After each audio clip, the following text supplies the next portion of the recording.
한번 우리나라에서 저기 수에즈 운하까지 가는 그 길목을 보면 홍콩, 싱가포르, 두바이, 뭄바이, 카이로 등 바로 이 해상 교역로상에 있는 국가들이 전 세계에서 제일 잘 나가는 도시가 돼버린 거예요. 그런데 이 역세권이 또 한 번 바뀔 가능성이 있다는 거죠. 지금 밑으로 해서 수에즈 운하를 통해서 유럽까지 가면 한 22,000km가 걸리는데 블라디보스토크보다 더 위로 올라가서 북극해를 지나서 유럽으로 가면 15,000km면 유럽에 도착합니다.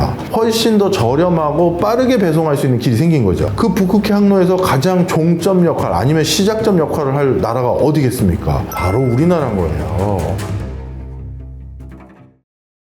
안녕하세요. 머니인사이드 구독자 여러분, 명지대학교의 박정호라고 합니다.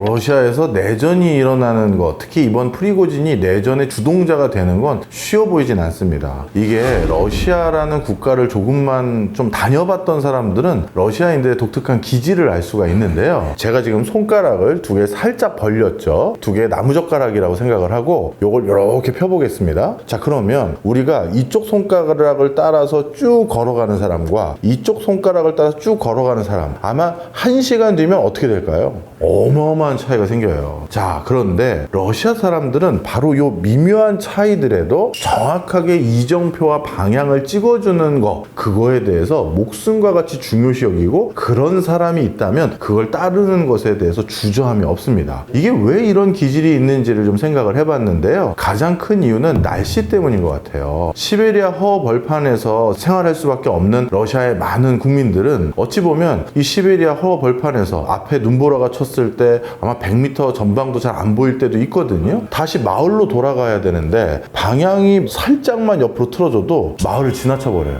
목숨을 잃는 거예요. 그러다 보니까 러시아 국민들은 그 이정표, 비전을 제시한다, 방향을 설정해준다, 이런 것들에 대한 사람을 먼저 정하거나 그런 물건을 만드는 거에 대해서 굉장히 중요시 여기는 민족성을 가지고 있습니다. 그러다 보니까 러시아를 가보면 아주 특이한 점이 있어요. 우리로 비유해드리면요, 서울에 부산역이 있고 부산에 서울역이 있어요. 이게 무슨 소리냐면요, 서울역에서 만약에 기차를 잘못 타서 부산이 아니라 다른 데로 가면 안 되잖아요. 그래서 서울에 이건 부산으로 가는 역입니다라는 걸 보여주려고 서울에 있는 역 이름을 부산역이라고 써놓는 거예요. 이처럼 러시아 사람들은 방향을 한 번만 잘못 잡아도 어마어마한 과오가 일어날 수 있다는 걸 잘 알거든요. 이거를 지도자의 습성으로도 한번 돌려보면요, 우리 삼국유사 같은 러시아의 초대 역사를 다룬 연대기라는 역사기가 하나 있어요. 거기 보면요, 러시아의 초창기 거주하고 있는 사람들이 본인들이 자꾸 인구도 늘고 국가 꼴이 조금씩 뭔가 생겨는 가는데 이 국가 꼴을 완성시켜 줄 수 있는 사람이 없다 보니까 어떻게 했다? 지향점을 잡아주고 방향을 설정해주고 지시를 내려줄 사람을 찾아서 스웨덴으로 넘어갑니다. 그래서 스웨덴에서 누굴 잡아다가 우리를 통치해 주십시오 해서 모시고 와요. 어떤 나라의 태초의 어떤 역사서에서 자신들이 자족적으로 뭔가 국가를 경영하는 게 아니라 다른 사람에게 가서 우리를 좀 지시해 주시고 명령을 내려주십시오라고 한 역사서는 전 처음 봤어요. 그만큼 러시아 국민들에게는 뭔가 방향을 설정해 줄 누군가가 절실히 중요한데, 바로 그러다 보니까 러시아는 볼세비키 혁명 이후 100년 이상 전제적인 권력을 가진 사람이 계속 집권하는 그런 모습이 지금까지 이어지는 거예요. 그리고 푸틴에 대한 지지도도 물론 러시아의 지지도라는 게 액면 그대로 100% 믿을 수는 없는 거지만, 그럼에도 불구하고 러시아 국민들이 푸틴에 대한 지지도가 어느 정도 되는 건 분명한 사실이거든요. 바로 그러다 보니 푸틴이라는 사람이 그런 의미를 가지고 있다는 걸 아는 사람들 입장에서는, 그리고 러시아 국민 입장에서는 이런 푸틴을 내가 제끼려고 한다 라고 하면 본인 스스로 어떤 덕목을 가지고 있어야겠어요? 내가 러시아 국민들에게 비전을 제시하고 해야 될 일이 무엇인지를 알려줄 수 있는 역량이 있어야 된다라고 스스로 생각하는, 그걸 가지고 있어야 되는데, 프리고진은 처음부터 그럴 역량이 스스로 있다고 생각한 것 같진 않아요. 왜냐하면 본인은 예전부터 푸틴의 오른팔 왼팔 역할을 하면서 러시아 정규군이 수행할 수 없는 전쟁을 아프리카 지역에서 각종 수행을 하면서 푸틴의 어떻게 보면 지시 아래 아프리카 지역 지역에 러시아의 이권을 대변해왔거든요. 그리고 이번 전쟁에서도 실질적으로 푸틴이 우크라이나랑 전쟁을 수행하려고 했더니만 러시아 정규군은 실전 경험이 없는 거예요. 그동안 러시아 정규군은 아프리카 각 지역에 가서 전쟁에 직접 참여한 적이 없거든요. 왜? 다른 나라의 정규군이 다른 나라 전쟁에 참여한다는 건 이건 굉장히 외교적으로 부담되는 일입니다. 그런데 바그너 그룹에서 용병이라는 사람들이 어느 아프리카 국가에서 전쟁에 참여했다? 그리고 그 이권의 일부를 러시아에 가깝게 넘겼다? 이거는 러시아 정규군이 한 게 아니라 일개 사기업의 용병들이 한 거잖아요. 바로 그런 이유들로 인해서 사실은 러시아 정규군을 대리해서 전쟁 경험을 많이 수행해놨던 게 바그너 그룹이에요. 자, 그런데 이번 우크라이나 전쟁이 뜻대로 풀리지 않으니까 푸틴 입장에선 원래는 정규군을 편성해서 보냈는데 이 정규군은 전쟁 경험이 없다 보니까 전쟁 수행 능력이 떨어지고 이거 안 되겠다. 전쟁 해본 장수들이 있는 바그너 그룹에게 전쟁을 하라고 부탁을 하자라고 해서 뒤늦게 파견을 보낸 거거든요. 그러니 모든 것들이 푸틴의 일거수일투족의 지시에 의해서 진행이 된 거예요. 그런데 바그너 그룹이 딱 봤더니만 러시아 정규군이 너무 오합지졸이라서 본인들의 작전 수행 능력에 방해가 될 뿐만 아니라 본인들 주장입니다만 본인들을 공격하기도 해서 병사가 일부 죽었대잖아요. 그래서 그거에 대한 항의조로 말머리를 돌려서 러시아로 왔고 모스크바까지 간 겁니다. 그 과정에서 만약에 프리고진이 진짜 러시아 국민에게 뭔가 자기가 메시지를 전달하고 싶으면 러시아 국민들에게 비전과 메시지를 전달하는 커다란 슬로건을 만들어서 성명에 발표했을 거예요. 왜?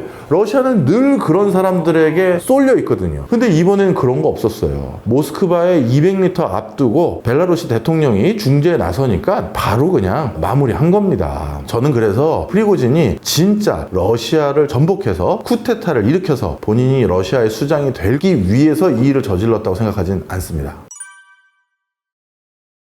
러시아가 주변 국가를 침공한다는 것은 달리 말하면 주변 국가의 영토를 탐하는 것이다, 이렇게 보시면 되겠습니다. 유럽의 많은 국가들은 한 시대를 반드시 풍미했던 전성기가 다 있어요. 근데 러시아는 그런 전성기가 한 번도 없었어요. 그 이유는 왜 그러냐면 대항으로 나가서 식민지를 건설하려면 대항에 접하고 있어야 되는데 바다를 접하고 있는 부동항이 없기 때문입니다. 그러다 보니까 1년 365일 마음대로 대항해를 나가서 식민지에서 물건을 들여오고 다시 식민지로 점령을 하러 나갈 수 있는 그 루트가 제한되고 차단된 것이죠. 그러다 보니까 그런 과정에서 계속 국력이 약해지고 강대국이 되지 못한 이유가 거기에 있다는 생각 때문에 러시아는 조금이라도 영토를 확보할 수 있거나 부동항을 얻을 수 있는 지역이라면 서슴없이 다른 지역을 침공했던 역사들이 많습니다. 전 지구의 땅의 5분의 1 가까이가 러시아 땅임에도 불구하고 러시아가 진짜 대항해 시대로 마음대로 나갈 수 있는 땅들은 극히 제한돼요. 그러다 보니까 이 이전에 크림반도 병합 사건이나 이런 것도 대항구를 얻기 위한 처절한 몸부림과 노력이었다. 러시아의 전쟁은 한마디로 귀결하면 뭐다? 항구를 확보하기 위한 노력, 이렇게 보시면 되겠습니다. 사실 많은 학자들이 이번 전쟁에서 놀란 부분이 하나 있습니다. 원래 러시아 같이 전 세계 1차 산업의 공급자 역할을 아주 지대하게 하고 있는 국가가 전쟁에 참전을 하게 되면 그 나라를 경제적으로 제재하다 보면 기초 자원이라든가 목재라든가 아니면 곡물 자원을 수급하기가 어려워집니다. 이것은 전 세계 물가를 급등하게 만들 수 있는 충분한 요인이 되는 거예요. 러시아는 원소 주기율표 상에 있는 대부분의 자원들을 다 캘 수 있는 나라입니다.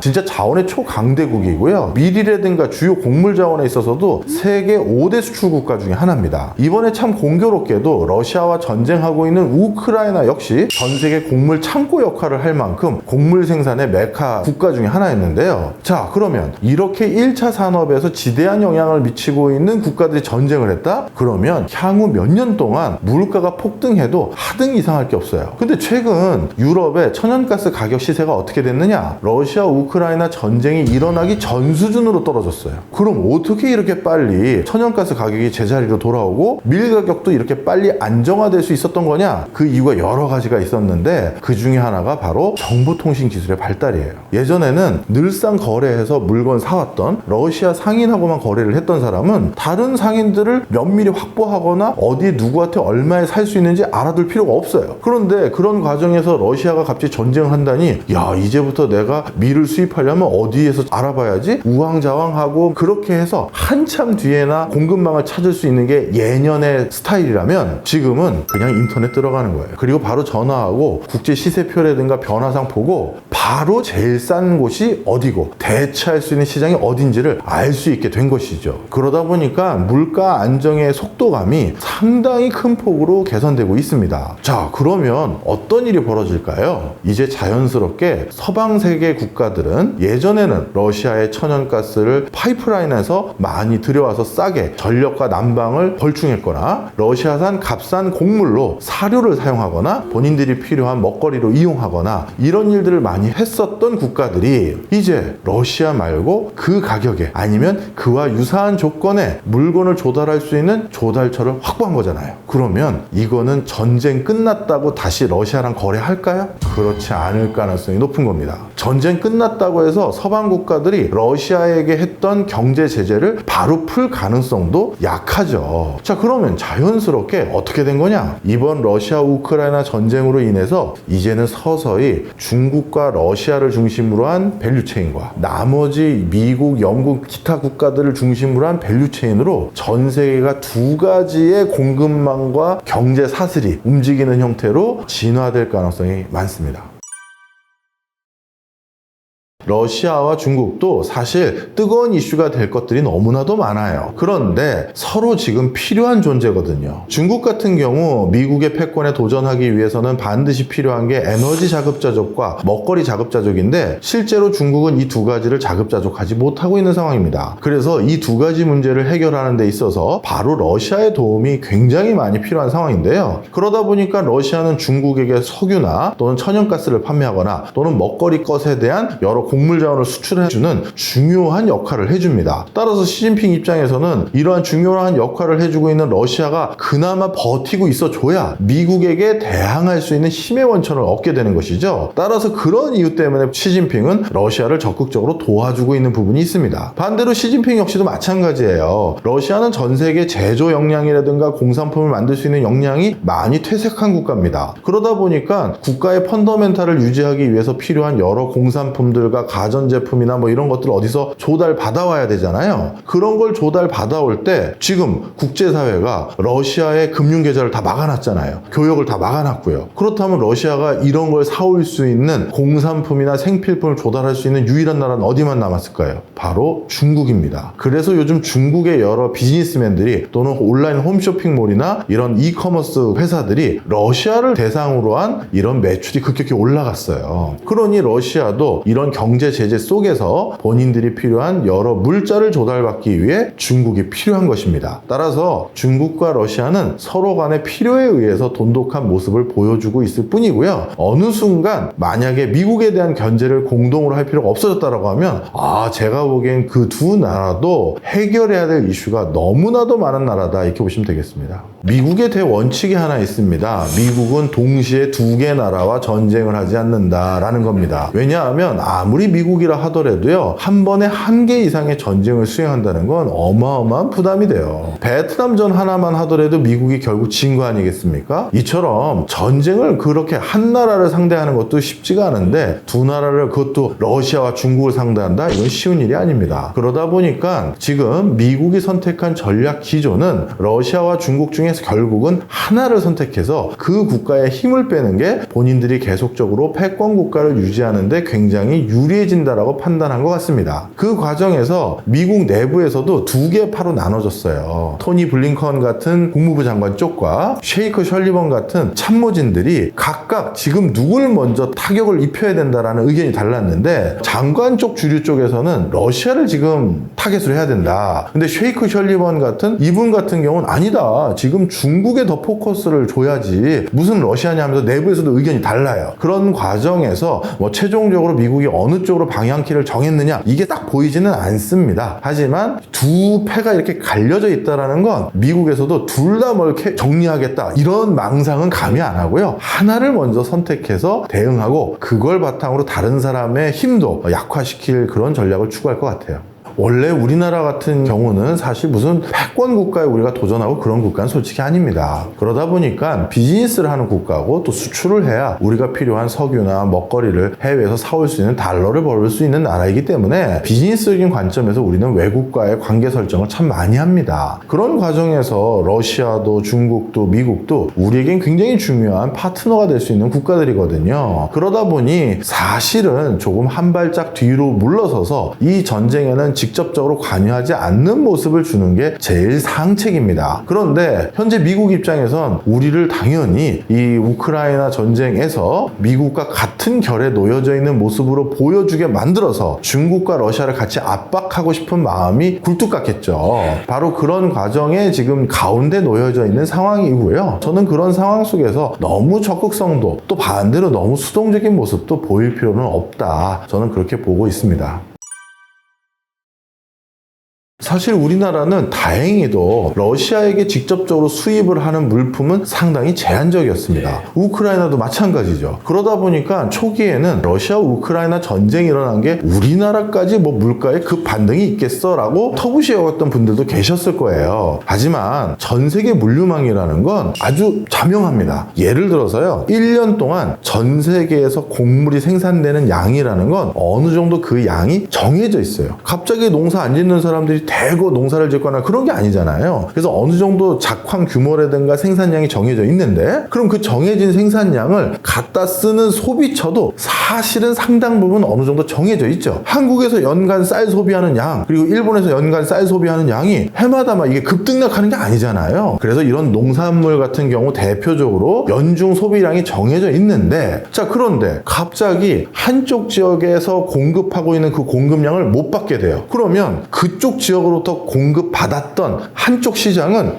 더 이상 밀을 구할 수가 없게 되죠. 그러면 본인들이 먹어야 되는 양은 정해져 있으니 다른 시장에서 그 밀을 벌충해서 조달받아야 되는 거예요. 이처럼 러시아 우크라이나에게 직접적으로 조달받지 않았던 국가가 우리나라라 하더라도 연쇄적인 일들이 이렇게 일어나다 보니까 우리도 어디에선가 부족해지는 게 반드시 생겨요. 아니면 가격이 뛰는 게 반드시 생기고, 그러면 그 가격 뛴 것과 부족해진 것을 가장 발빠르고 가장 합리적인 가격에 조달을 받기 위해서는 우리도 국내뿐만 아니라 국제적인 물류망, 유통망에 대한 경험과 노하우와 네트워크를 가지고 있는 게 무엇보다 중요한 겁니다.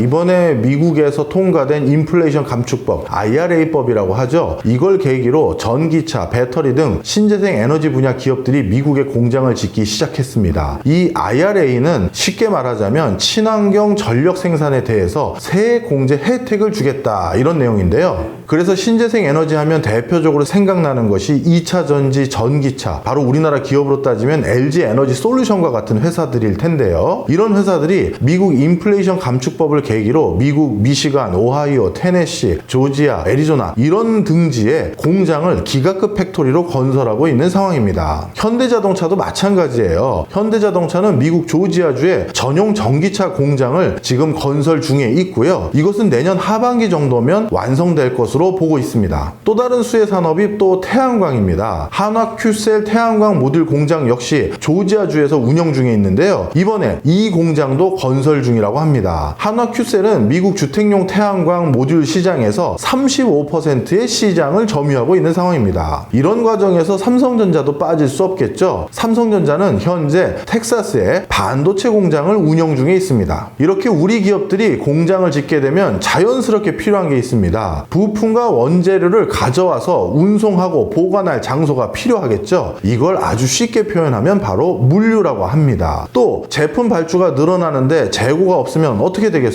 생산하는데 시간이 걸려 판매 리드 타임이 늘어나겠죠. 이래서 일부 재고를 넣어줄 물류 창고가 또 필요하게 됩니다. 바로 이런 대미 수출 증가 과정에서 물류적인 지원도 또 당연히 추가적으로 필요한 상황이죠. 요즘 미국 산업용 부동산이 위기라는 소리 많이들 들어보셨을 겁니다. 지방은행들이 부실부실해지고 있다고 하는데요. 하지만 이 위기는 사무실에만 해당되는 것이고요. 산업용 부동산 중 하나인 물류창고는 계속해서 임대료가 올라갈 정도로 요즘도 수요가 급증하고 있는 상황입니다.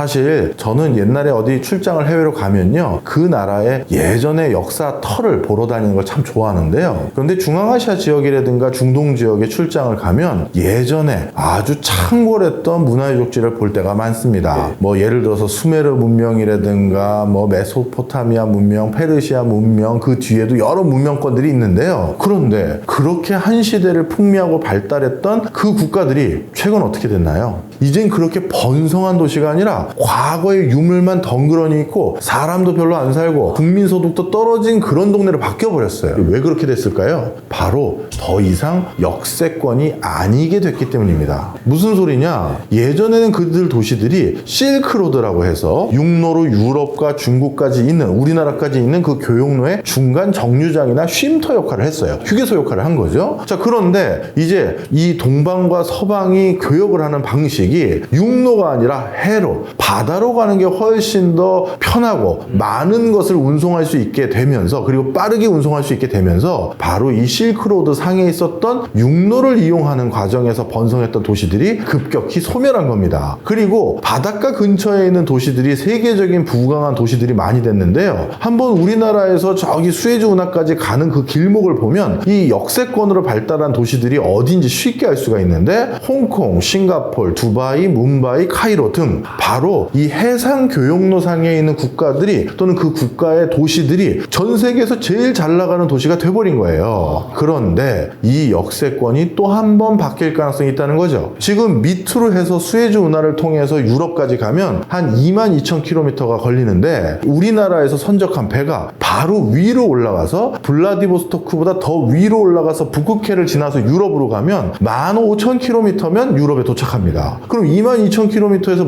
15,000km니까 이건 물류 비용이 단순 계산해도 30% 줄잖아요. 훨씬 더 저렴하고 빠르게 배송할 수 있는 길이 생긴 거죠. 자, 그러면 이 북극해 항로가 어느 정도 원활해진다면 그 북극해 항로에서 가장 종점 역할, 아니면 시작점 역할을 할 나라가 어디겠습니까? 바로 우리나라인 거예요. 그러면 이런 물류망의 변화 속에서 한국이 물류의 중심지 역할을 할 수 있는 여지가 훨씬 더 높아지고 있고, 그리고 원래 물류망이라는 건 거기에 무슨 중요한 지하 자원이 있거나 물건이 있어야 그거를 실어 나르기 위해서 물류망에 포함이 되거나 물류망의 시작점이 되는 건데, 우리나라는 지금 지구상에 가장 유망한 산업 3개를 모두 다 할 줄 아는 유일한 나라예요. 반도체, 그 다음에 2차 전지, 그리고 전기 자동차입니다. 대만 같은 경우 반도체는 잘 만들지만 2차 전지는 없어요. 자동차 회사도 없습니다. 그런데 우리나라는 다 있죠? 일본도 물론 반도체도 어느 정도 하고 2차 전지 하는 회사도 있고 전기 자동차도 할 수 있겠죠. 하지만 토요타라는 전 세계에서 한때는 시가총액이 제일 컸던 이 회사조차 아직까지 변변한 전기 자동차 모델 하나 완벽하게 출시하지 못했습니다. 올 초에 한번 출시했던 것은 뭔가 결함이 생겨서 전량 리콜을 한 상태고요. 하지만 우리나라 현대차 같은 경우는 미국에서 테슬라 다음으로 가장 많이 팔리는 전기차의 브랜드가 현대차가 됐었을 만큼 한동안 정말 전기차 분야에서 각광을 받고 있고, 지금도 전 세계에서 전기차 모델을 가장 많이 출시하고 있는 기업 중에 하나거든요. 바로 이처럼 전 세계가 가장 필요한 물건을 제일 만들 줄 아는 나라가 우리나라다 보니 당연히 물류의 중심지가 될 수밖에 없는 여지가 많은 것이죠. 아마 우리나라는 진짜 이런 역사를 찾아보기가 참 쉽지가 않은데요. 이 OECD 국가들 중에서 1960년도에는 국민소득이 100불 수준이었던 국가가 이렇게 3만 불 가까이 올라간 나라는 우리밖에 없습니다. 이렇게 단기간 급속도로 경제가 발달할 수 있었던 가장 큰 이유는 현재까지 우리가 주력으로 삼고 있는 그 분야나 제품에만 머무르고 만족하는 것이 아니라 그 다음 우리가 뭘 팔 것인지를 결정하기 위해서 어마어마한 투자를 했기 때문에 이게 가능했던 것이죠. 바로 그런 이유들로 인해서 우리가 여기까지 온 거예요. 그러니 반도체, 2차 전지, 전기 자동차는 어찌 보면 야, 이제 이걸 만들면 돈을 벌 수 있대, 그 판단이 들어선 사업이다 보니 정말 누구보다 빨리, 그리고 누구보다 잘 만들기 위한 헌신적인 노력이 있었기 때문이다, 이렇게 말씀드릴 수 있겠네요.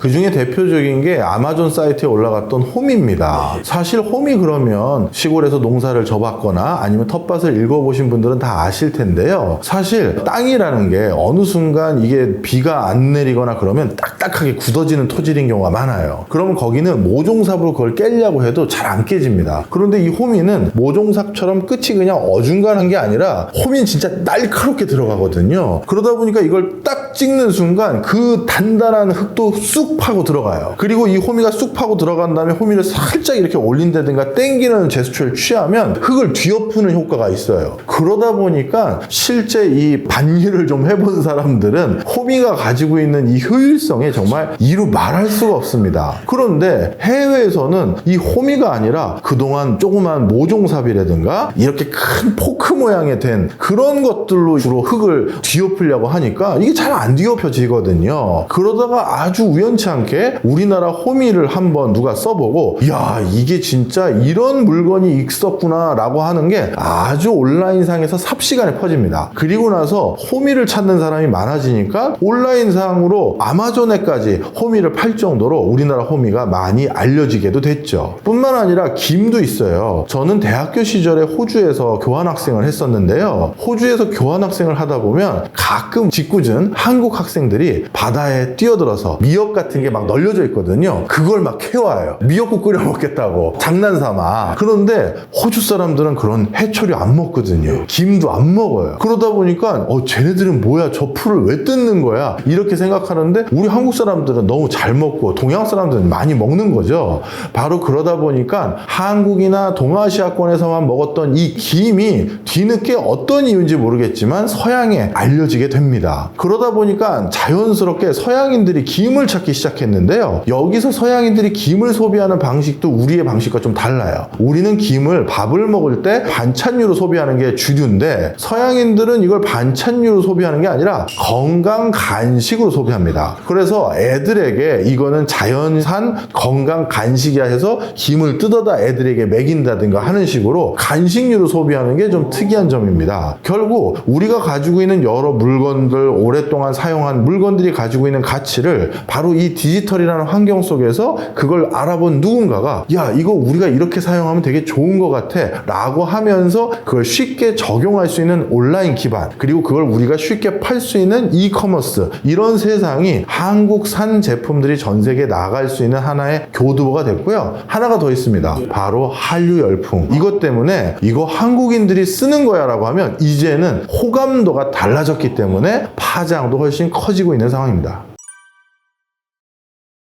사실 우리가 수출을 할 때는요, 작은 소상공인들이라든가 영세한 중소기업 같은 경우는 자체적인 판매망을 구축한다는 게 사실은 불가능에 가깝습니다. 그렇다면 많은 사람들이 제품을 찾는 어떤 커머스 공간에 그 제품을 올려놓고 기다리는 게 가장 효율적이고 합리적인 방식일 텐데요. 그런 차원에서 전 세계인들이 가장 많이 쓰는 이커머스 쇼핑몰, 바로 아마존이죠. 따라서 아마존은요, 우리나라 제품이나 우리나라의 어떤 기업이 자사의 물건을 알리기 위해서 가장 먼저 신경 써야 될 사이트다, 이렇게 말씀드릴 수 있겠네요. 사실 우리 기업들이 어느 나라에서 수출을 제대로 하기 위해서는, 특히 자체적인 물류망과 유통망이 없는 작은 회사들이 수출을 제대로 하기 위해서는 현재 물류를 지원할 수 있는 무언가의 거점 공간이 많이 필요합니다. 그래서 이번에 CJ 대한통운이 국가 물류 공급망 강화를 위해서요, 미국 프로젝트를 추진하고 있다고 하는데요. 해양진흥공사와 함께 무려 6천억 원을 투자해서 미국의 대규모 첨단 물류센터를 구축할 예정이라고 합니다. 최근 전기차, 2차 전지, 반도체 등 여러 분야에서 한국 기업의 미국 투자가 진행이 됐는데요. 하지만 민간 공동 투자로 미국의 대규모 물류센터를 구축하는 것은 이번이 처음이라고 합니다. 시카고와 뉴욕 등 물류 유통 중심의 총 36만 제곱미터 규모의 3개 부지를 활용할 예정이고요. 한국해양진흥공사는 물류센터 건설을 위한 자금 조달을 지원한다고 합니다. 이게 크기도 크지만 입지가 참 넘사벽인 게 대규모 소비시장 바로 인접한 위치한 곳에 이것을 보유하고 있다는 점에서 강점이 있다고 할 수 있습니다. 아시다시피 미국의 경제 중심지인 뉴욕은 인구가 약 900만 명이 넘는 최대 도시로 꼽히고 있고요. 동부 연안에 위치한 지리적 특성상 아시아와 유럽 교육의 중심지 역할을 하기도 하는데요. 안 그래도 수요 대비 물류센터 공급이 부족해서 산업용 부동산 투자가 지속적으로 늘어나고 있는 상황에서 이런 곳에 우리 한국의 물류센터가 구축되는 것이죠.